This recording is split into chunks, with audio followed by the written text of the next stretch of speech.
La suite du grand journal à écouter sur notre application gratuite Radio J. Place maintenant à l'entretien de cette édition. Simon Serossi, bonjour. Merci d'avoir accepté notre invitation. Vous êtes le porte-parole de l'ambassade d'Israël en France. Simon Serossi, quelle évaluation globale de la situation faites-vous alors que maintenant 350 roquettes ont été tirées principalement contre le site d'Israël depuis 24 heures? Alors, je voudrais en revenir aux faits, tout d'abord. Cette escalade dramatique de la violence a commencé hier soir. En fin d'après-midi, le Hamas a tiré de manière délibérée et préméditée des roquettes sur Jérusalem, notre capitale, suivie d'une salve de roquettes sur les villes du sud d'Israël. Comme l'a dit le Premier ministre, il s'agit d'un franchissement d'une ligne rouge. Pour nous, c'est une réelle déclaration de guerre. Des centaines de missiles se sont abattus sur les villes israéliennes. Des centaines de milliers de civils ont passé la nuit dans des abris, dans des cages d'escalier pour ceux qui n'ont pas d'abri. Des dizaines de milliers d'enfants n'ont pas été à l'école aujourd'hui.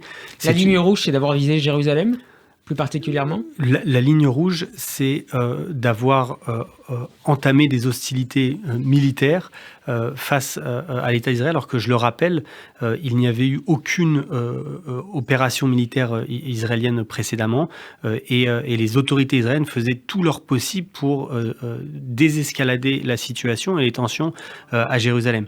Donc, ce que je tiens à dire, et je tiens à le préciser, aucun pays au monde ne peut tolérer de se faire attaquer de la sorte, et nous prendrons toutes les mesures afin de rétablir la sécurité pour les citoyens israéliens, et nous emploierons tous les moyens qui sont à notre disposition afin de faire cesser ces tirs de roquettes. Alors, la riposte israélienne, on va y revenir dans quelques instants. Est-ce que vous faites un lien, Simon Serossi, entre, d'une part, les tensions dans le quartier de Sher depuis plusieurs semaines, ce qui est survenu au Mont du Temple et ces tirs de roquettes? Et autrement dit, est-ce que le Hamas et le djihad islamique ont pris prétexte et instrumentalisé ces différentes crises pour ouvrir un nouveau front militaire contre Israël? Alors, il y a plusieurs choses ici. Il y a des tensions à Jérusalem, c'est quelque chose d'indéniable. Jérusalem est une ville sainte, une ville qui cristallise beaucoup d'idéologies, beaucoup de tensions, et c'est pour ça que les autorités israéliennes font preuve depuis longtemps de beaucoup de mesures et de beaucoup de retenue dans cette ville, tout en garantissant la liberté de culte. Je rappelle que plus de 85 000 fidèles musulmans ont pu se rendre sur l'esplanade des mosquées pour la nuit du destin, une fête importante du calendrier musulman. Donc, des tensions apparaissent souvent dans la ville. C'était le cas il y a quelques années avec les détecteurs de métaux sur le mont du Temple, diverses attaques terroristes. La question est, qu'est-ce que les autorités font par rapport à ces tensions ? À Jérusalem, ces dernières semaines, des tensions qui ont démarré, je le rappelle, avec des actes de violence commis par des jeunes arabes de Jérusalem-Est, souvent sur des jeunes ultra-orthodoxes, et ensuite diffusés sur les réseaux sociaux, notamment TikTok. Après le début de ces tensions, les autorités israéliennes ont fait preuve d'énormément de retenue, énormément de mesures.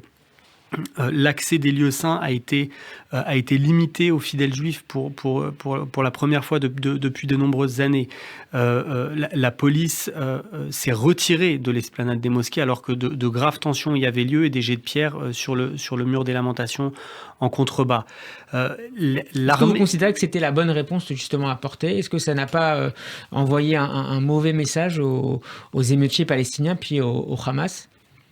Écoutez, je fais confiance aux autorités sécuritaires israéliennes pour ce genre de choses. Il y a eu une concertation de la police, des services de renseignement, de l'armée.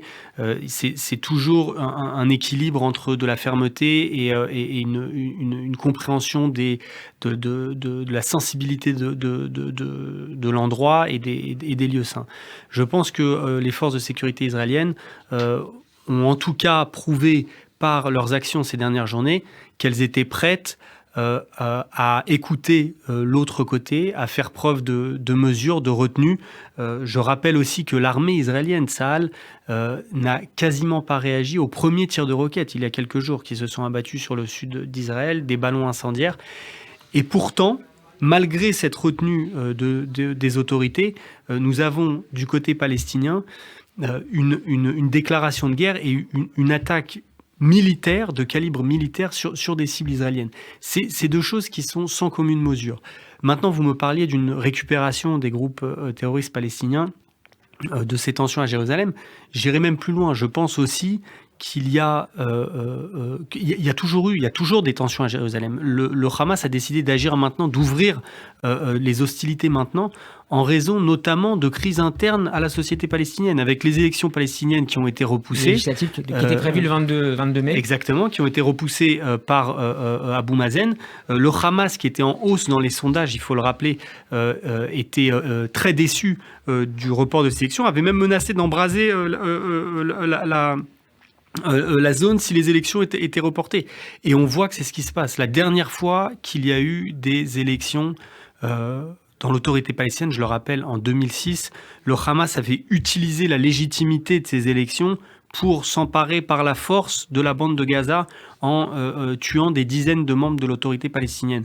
On a affaire aujourd'hui à un scénario très proche. Alors les élections n'ont pas eu lieu. Alors justement, Simon Serroussi, est-ce que cette crise, notamment ce qui se passe à Jérusalem, traduit aussi l'évolution du rapport de force au sein même des Palestiniens entre le Hamas, qu'on a vu hier parader, en tout cas on a vu des drapeaux être installés sur le mont du Temple, et l'autorité, le Fatah, qui domine l'autorité palestinienne? Bien sûr. C'est ce que j'étais en train de dire. Le Hamas, pour des raisons internes palestiniennes, décide d'embraser la région pour se positionner comme force principale sur la scène palestinienne et pour accroître sa position et son prestige, entre guillemets, vis-à-vis de la rue palestinienne. Comme vous l'avez très justement dit, on a vu des drapeaux du Hamas dans toutes ces émeutes. C'est pas anodin, ça n'arrive pas à chaque fois qu'il y a des tensions à Jérusalem. Ici, il y a une vraie volonté du Hamas d'embraser la situation et d'ouvrir des hostilités militaires avec Israël pour leurs propres intérêts. Maintenant, l'État d'Israël ne peut pas se permettre encore une fois d'accepter de telles violences et nous sommes en train de répondre et nous allons répondre d'une manière extrêmement ferme. Quelles sont les options sur la table? Est-ce qu'une opération terrestre est au minimum envisagée contre la bande de Gaza?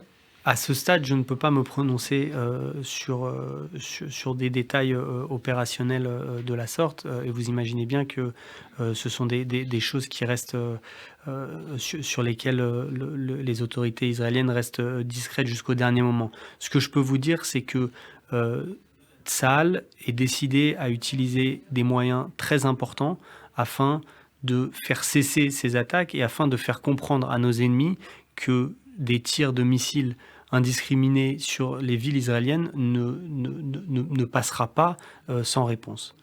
Une dernière question, Simon Serroussi.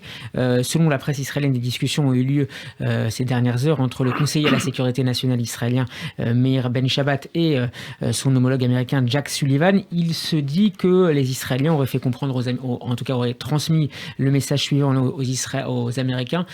Nous sommes en train de nous occuper d'un problème intérieur, notamment sur la question de la souveraineté à Jérusalem. Évitons d'internationaliser cette crise. Est-ce que c'est aussi la position que l'État d'Israël, de manière plus générale, défend et que vous essayez d'expliquer notamment à vos interlocuteurs en France? Tout à fait, j'irai même plus loin que ça. Jérusalem peut avoir des répercussions régionales en tout cas. Ici, c'est le conflit et une attaque qui vient de la bande de Gaza vers le sud d'Israël et vers Jérusalem. Nous n'avons pas affaire à des violences extrêmes dans la ville de Jérusalem. Je voudrais rappeler que malgré les tensions très fortes, malgré les tentatives de lynchage, il n'y a eu aucun mort palestinien à Jérusalem ces derniers jours. Les tensions ont été contenues. Il s'agit d'une attaque militaire délibérée du Hamas et des autres groupes terroristes palestiniens depuis la bande de Gaza vers les zones civiles israéliennes. Et ceci doit être traité comme tel. Et c'est ce que nous expliquons à nos partenaires internationaux. C'est une affaire entre Gaza et Israël.